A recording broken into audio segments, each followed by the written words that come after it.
내가 어떻게 수강 신청하는 것뿐만 아니라 다른 사람들이 어떻게 움직이는가, 이 눈치 싸움이 상당히 중요해요. 너무 짜잘한 얘기한다고 생각하시면 절대 안 됩니다. 이거는 내신 5등급제예요 1등급 붙기 쉬워요. 근데 딱딱 2등급 되면 아예 모든 게 날라가버려요. 그런데 이 선택 과목은 수강 인원이 보통 다 작아요. 한 클래스 한 클래스. 그래서 이거 제대로 따지지 못하면 내가 2등급 될 수도 있어요. 그러면 대학 입장에서 봤을 때 얘는 뭐야, 10%는 1등급을 주는데 얘는 뭐야.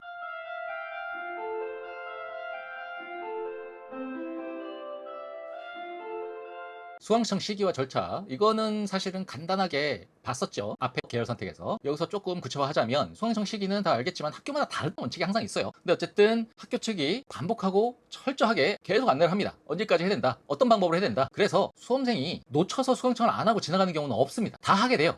근데 우리가 흔히 말하는 수강청을 놓쳤다, 늦게 했다, 제대로 못했다 하는 건 뭘 의미하냐면, 미리 3개월 이상 시간을 줬음에도 불구하고 희망전공 관련은 구상을 스스로도 안 해놓고 엄마 아빠한테 알려지도 않아서 상의도 안 해놓고, 그리고 다음 주까지 하니까 임박해서 아까 위에서 설명했던 그 수많은 변수들을 고려하지 못하고 아무거나 얼른 신청하고 끝내는, 그걸 늦었다고 하는 거예요. 그래서 수강청 시기에 대해서는 학교 안 과정에서는 1년에 한 번 합니다. 내년에 대해서. 그러니까 지금 이번에 5월달부터 8월달까지 진행될 수강 신청 절차는 고2에 대한 내용이 되겠죠. 그러니까 5월 6월에 과목 안내를 할 거예요, 학교에서. 그 다음에 1차 가조사를 합니다. 가조사를 하고 그걸 기반으로 폐강할 거 폐강하고, 그 다음에 개설할 거 개설하고, 그 다음에 8, 9월 사이에 최종 수강청이 되면 내년에 들을 과목이 완전히 세팅이 되고 못 바꾸는 거예요. 근데 이때 보통 쭉 늘어지다가 이게 누가 어디에 신청했는지 모르고 그냥 이때 가서 야 니네 안 해 다음 주까지 하면 이제 그때 아무거나 한다는 거죠. 그런 애들이 거의 40, 50%입니다. 그 다음에 사실 이걸 하다 보면 저번 영상에서도 말했지만, 내가 어떤 과목을 생각한다? 그럼 그 과목 선생님이랑도 질문도 좀 하고, 그냥 지나가면서 복도에서 만나 질문하는 그 정도? 또 좀 생각도 물어보고, 이런 과정이 필요하거든요. 왜냐면 그 과목을 어떻게 끌고 갈지, 어느 정도의 내신 부하를 줄지는 그 선생님 재량이니까. 근데 그런 거 할 시간이 전혀 없었을 수가 있어요. 그럼 나중에 엄청 후회한다, 저 말씀드리고. 그 다음에 공동교육과정은 지역마다 다를 수 있지만 보통은 계약 직후, 그러니까 한 학기에 한 번 합니다, 주로. 각자 신청한다는 게 문제예요. 여기서는 학교에서 철저하게 야 언제까지야, 야 이거 하란 말이야, 이 상담을 한 말이야, 부모님이랑 상의 오란 말이야, 이거 가조사 언제까지 내란 말이야, 가조사 해봤더니 이거 빠졌다, 이거 중에서 하는 거야, 막 이렇게 한 다음에 하는데, 이건 그런 게 없어요. 그냥 해야 돼. 자기가 알아서 골라서. 근데 보통 한 40, 50% 수험생들은 교육청 사이트가 있는 것도 몰라요. 아까도 말씀드렸지만 그렇게 중요한데도. 그래서 보통 계약 직후 각자 신청을 하는데, 교육청 사이트를 자주 들여다보는 게 제일 중요하고요. 학교 조종내에서 또 안내를 합니다. 왜냐면 이 교육청 산하의 학교이기 때문에 공동교육과정 언제까지 한다더라, 들어가서 신청해라, 그렇게 말을 해주는데, 요거와 달리 학교 선생님에 따라서는 무의식적으로, 의도적이지 않지만 실수로 누락하는 경우가 점점 있어요. 그래서 자기가 챙겨 먹는 게 중요하다. 그 다음에 방과후 학교는 보통 분기별 합니다. 3, 6, 9, 12. 이건 예시지만 보통은 3개월씩 이렇게 분기별로 모집을 하는데, 아까 말씀드렸다시피 특정한 조건이 있을 때는 이것도 굉장히 중요하다 그랬죠. 각자 신청하는 겁니다. 근데 이거는 또 보통 학교에서 하다 보니까 이거는 뭐 잘 안내를 해주는 편이지만 학교 선생님들을 함부로 규정하고 싶진 않으나, 그냥 학생들 말만 들어보면, 원래 말은 양쪽 말 다 들어봐야지만 학생들 말만 들어보면 선생님 저거 놓쳤어요. 왜 놓쳤어? 우리 선생님이 말 안 해줬어요, 학교 선생님이. 이런 경우가 있어요. 물론 이제 학교 선생님이 말해줬는데 지가 못 듣고 말 안 해줬다고 우기는 경우도 있어요, 애들은. 근데 약간 제가 보기에는 방과후는 오래전부터 있던 거죠. 새로 생긴 게 아니라. 자기가 생각하기에 별로 중요하지 않다고 생각되면 말 안 하는 경우도 있습니다. 그건 분명한 것 같아요, 애들만 들어보면. 어쨌든 각자 신청하는 거고, 학교 선생님이 말 안 해줘도 학교 홈페이지 게시판에 공지글에 올라옵니다. 그러니까 이것도 역시 얘랑 마찬가지로 자기가 직접 따는 것이 중요하다. 그 다음에 학교 안 과정 신청 절차, 진로 상담을 먼저 하죠. 올해 들어가면, 계약하면요. 그 다음에 이제 개설 과목에 설명회를 하거나, 이게 생략되면 책자를 배부합니다. 설명회가 아마 학생한테는 없을 수 있어도 학부모총회에서는 반드시 언급을 할 거예요. 책자를 배부하면 거기에 과목 목록만 있는 게 아니에요. 뒤에 설명하겠지만 여기 안에는 이 과목이, 우리 학교 개설은 이 과목 한 과목만 듣는다고 되는 게 아니라 고1 때 이거 들었던 애들만 수강신청할 수 있다, 또는 고2 때 이걸 네가 수강신청 할 경우에는 반드시 고3 때 그 수강신청 하도록 강제되어 있다, 이렇게 서로 연결되어 있어요. 그 다음에 어떤 목적으로 어떤 대학교 어떤 전공 분야랑 관련돼 있길래 그것이 개설되는지 다 설명이 돼 있어요. 근데 그 설명되어 있는 부분 두꺼우니까 읽기 싫고 그냥 과목 목록만, 그 다음에 교실, 시간, 이것만 있는 그 표만 딱 보고 결정하는 경우가 있거든요. 그러면 제가 여태까지 저번 영상과 이번 영상과 다음 영상 설명할 모든 내용이 사라져버리는 거예요. 개설 과목 안내는 단순한 목록이 아니다. 위계성을 집중적으로 보고 대학에서 그거에 맞춰서, 고등학교 또 위계성에 맞춰서 메뉴판을 만들어 놨는데 그걸 읽지 않고 표만 보고 지원한 애들이 많다. 안 된다. 그 다음에 가조사. 이 가조사를 해서 수강 인원이 적으면 폐강도 하고, 너무 많으면은 두 반으로 나눠서 분반도 하고 그럽니다. 근데 중요한 거는 자기가 수강 신청한 것만 중요한 게 아니라 다른 애들이 어떻게 수강 신청했는지 중요해요. 예를 들어서 내가 소인수로 8명 정도가 가조사 결과 수강 신청한 과목이 있는데, 압도적으로 그 과목에서 제가 나보다 공부 잘하는 애가 뻔해. 이미 고1 때 겪어왔잖아요. 그죠? 그럼 피해야죠. 제가 말했죠? 소인수에서 한 명만 1등급이라고. 그런 것도 중요하고.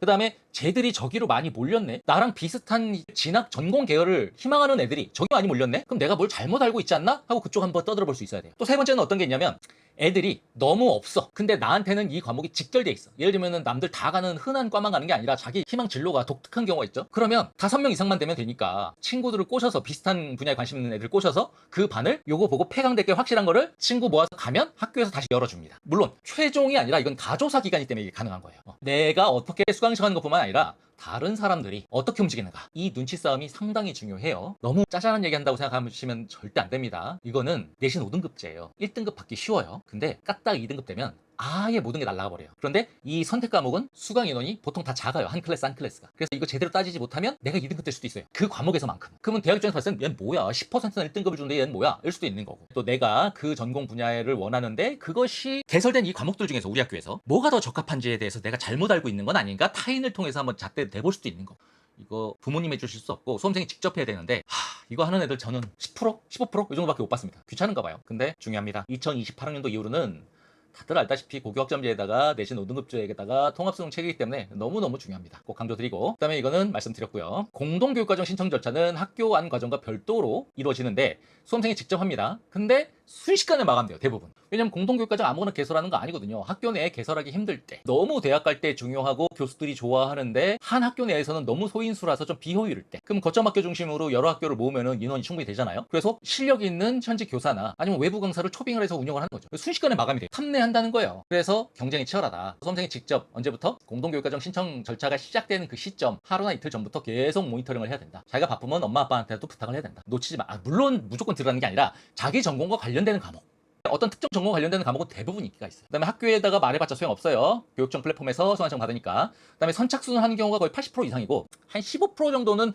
어떤 서류를 내라, 뭐 학생부 내라, 자기소개서 내라, 너가 입반하게 된다면 어떤 자세로 어떤 계획으로 공부할지 학업계획서 내라, 이런 경우가 있거든요. 근데 그게 대학교 갈 때 쓰는 것처럼 그렇게 복잡하고 어렵지 않아요. 그리고 제출만 하면 거의 다 됩니다. 왜냐면 워낙 이런 거에 대해서 욕을 많이 먹으니까. 왜냐면 이게 당연한 건데 마치 얘들이 제대로 충분한 분량을 준비하지 않아서 이런 사건이 일어난 것처럼 욕을 먹으니 이것만 가기에는 조금 억울한 거야, 지들이. 그러니까 이렇게 만들어서 욕을 안 먹으려고 하는 거죠. 정말 떨어뜨리려고 하는 게 아니에요. 보통 이거 귀찮아서 안 합니다, 애들. 이게 지금 대학 갈 때 쓰는 것도 아니고. 그러니까 내가 조금만 부지런하게 정리만 하면, 그 양식이 다 들어있어요, 여기에. 조금만 부지런하게 정리를 하면 그냥 다 듣는 거거든요. 그러니까 이거보다 훨씬 편하죠. 이걸 더 어렵게 생각하면 안 돼요. 이게 더 어려워요. 이렇게 생각해 주시고, 장소가 따로 있는데 한 너댓 개 학교의 학생들을 모아서 개강을 하는데 그 거점 학교가 자기 학교 경우에는 수업이 자기 학교에 진행이 되잖아. 이럴 경우에는 우선적으로 들어야죠. 왜냐면 자기 학교 내에 이걸 거부할 리는 없죠. 왔다 갔다 시간 뺏기는 게 아니니까, 짐 빠지는 게 아니니까. 그 다음에 요즘에 온라인 수강도 되게 많아요. 솔직히 온라인 수강 차별이 없다고는 하지만, 솔직히 온라인 수강 좀 그래. 근데 어쨌든 나는 이걸 이수했다라고 생기면 기재할 수 있잖아요. 그래 놓고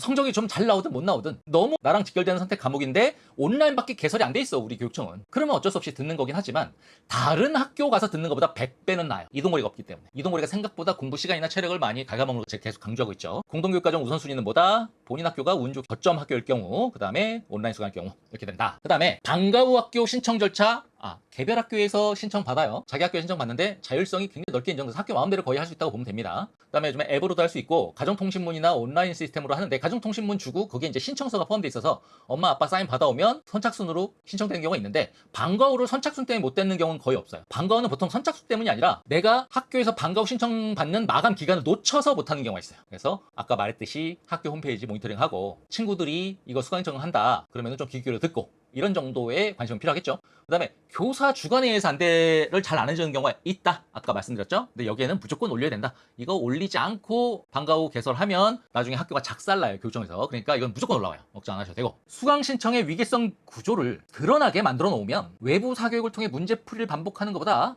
20대 훨씬 더 효자다. 아까 간단하게 말했지만, 예를 들면 화학 밑에 유기화학, 무기화학 있죠. 그 다음에 생명과학 있죠. 어떻게 모든 학문은 기본 학문이 있고, 이것이 응용학문으로 계속 뻗어져 나가고, 두세 위계 이상의 응용학문은 고등학교에 없고 대학에 개설돼 있죠. 쉽게 말하면 트리 구조예요. 가지가 뻗어나가고 분리되고 뻗어나가고 분리되고, 그 구조거든요. 그렇게 체계화되어 있고, 개설 과목 안내 책자에도 그 내용이 글로 설명돼 있을 거예요. 얘가 아무거나 듣는 것이 아니라 그 위계성 따라서 우리 대학교 이과에 지원하기 위해서 열심히 달려왔구나를 보여주기 위한 일관성이 있어야 돼요. 자기 학교 개설과목 안내책자에 설명돼 있을 건데 그래도 너무 중요하니까 이게 돼 있어서 점수가 낮은 애보다 이거 점수 높고 이게 안 돼 있는 애가 훨씬 대학 가기 어려워집니다. 2028학년도부터는. 제가 다른 데서 듣기 어려운 것만 정리를 할게요. 학년별 유기성. 내가 고1 때 이런 분야에 관심이 있었어. 그래서 이런 전공 탐색 노력을 했어. 그래서 내가 희망하는 전공은 이런 분야에 대한 능력이 필요해. 그랬으면 고2 생기부에서 나는 그 능력을 키우기 위해서 이러이러한 심화 과목 수강 신청을 해서 이런 발표를 했었어. 뭔지 알겠죠? 학년별 유기적으로 연결돼야 돼요. 또는 학기별 유기적으로 연결돼요. 한번 했던 것이 계속 이어져 나가는 거죠. 관심 확장.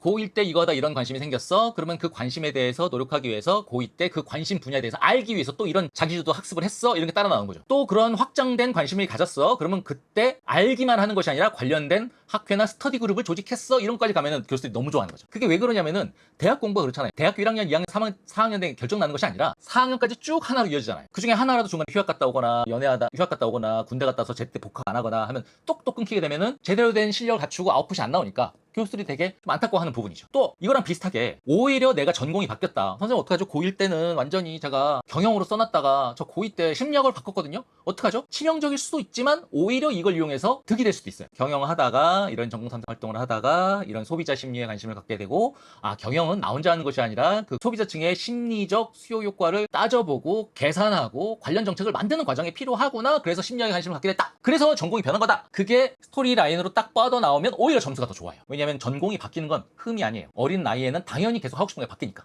근데 바뀐 게 설명이 안 돼 있으면 얘는 그냥 경영학과가 점수가 안 될 것 같으니까 심리학과 쓴 애야. 그런 거 되게 싫어한 거죠. 학년별 유기성 그렇게 간단히 예를 들어 보이고, 생기부 관련돼서는 세특기나 창체 관련돼서는 이제 차후에 생기부를 꾸리는 영상을 또 만들 거예요. 그때 이게 구체적인 예와 함께 설명이 또 될 겁니다. 그다음에 과목 간 통섭성.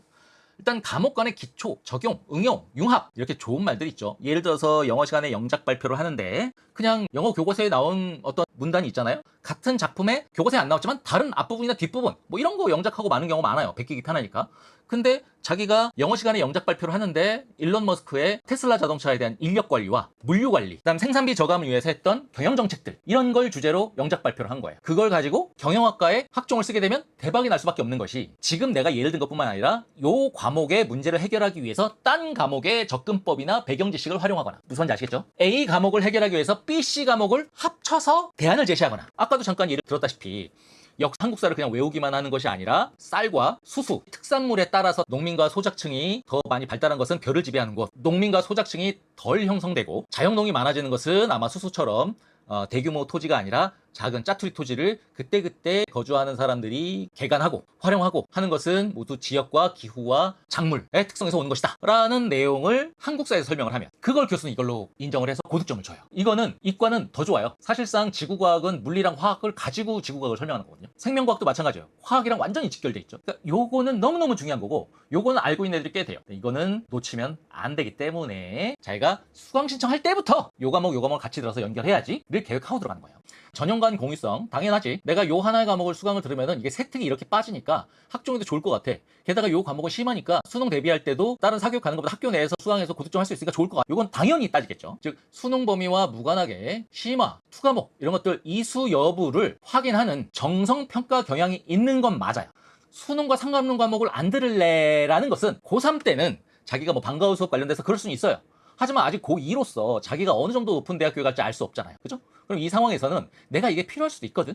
그러니까 교수들 입장에서는 수능과 무관하지만 이 과목을 안 들어도 되는데 들었네? 그걸 꼭 확인하거든. 그렇다고 해서 완전히 무관하다고 해서 수능과 아무 상관없는 거 말고 얘를 심화하거나, 수능에서는 원만 나오는데 투과목을 듣거나, 그런데 이 두 개가 모여야 돼? 자기가 지원한 그 전공 계열이랑 관련이 있어야죠. 이거 무조건 확인합니다. 이걸 감안을 해서 요 조건에 해당이 되면 들어야죠. 그러나 무조건 유리합니다. 근데 하나만 딱 단도리를 치자면 이걸 하려고 기본적인 선택 과목이 무너져. 일반 선택이나 진로 선택.